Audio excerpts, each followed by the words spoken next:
कुर्बानी से पहले जो बेचने वाले हैं जब वो मंडी में लाते हैं तो उससे पहले वो इनके सींग रिमूव करते हैं। वो कैसे रिमूव करते हैं कि वो इस गाय को यहाँ पे लोकल एनेस्थीसिया देते हैं। लोकल एनेस्थीसिया देने के बाद वो ड्रिल मशीन से, जी हाँ, ड्रिल मशीन से इनके सर के ऊपर होल करते हैं, इन सींगों को रिमूव करते हैं और फिर जब वो उनको रिमूव करते हैं तो वो जानवर ऐसे हो जाते हैं। ये देखिए, ये सारे वो जानवर हैं जिनके सींग रिमूव किए गए हैं और ये एक शरई ऐब है। ये देखिए, अगर आप इस बैल को यहाँ पे देखिए तो इसके सर के ऊपर अभी भी वो जख्म है। आप यकीन जानिए कि ये जो सींग रिमूव किया गया है ये आज से 4 महीने पहले किया गया है और ये जख्म अभी तक नहीं भरा, अभी तक इस पे मक्खियां बैठ रही हैं। और ये जो जानवर इतना हाथ लगाने से डर रहा है वो उस पेन की मेमोरी की वजह से डर रहा है, वो उस पेन की वजह से डर रहा है जो अभी तक उसके दिमाग में रची बसी हुई है।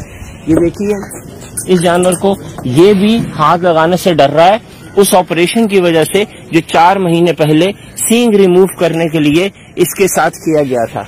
जबकि आप इधर आइए, ये देखिए, ये एक जानवर है, इसके सर पे सींग है, लिहाजा इसके पास पेन की कोई मेमोरी नहीं, तो ये कितने आराम से प्यार करवाता है।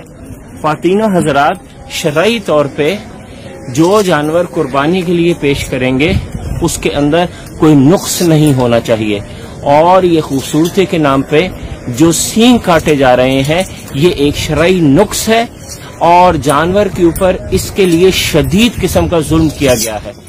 एक्सपर्ट्स ने हमें बताया कि 10 में से एक बैल और गाय वगैरह तो इस पेन की वजह से मर जाते हैं, लेकिन इसको किया जाता है फिर भी क्योंकि इससे हमें जानवर खूबसूरत लगता है खरीदार को और कीमत 5 से 10 हजार रुपए बढ़ जाती है।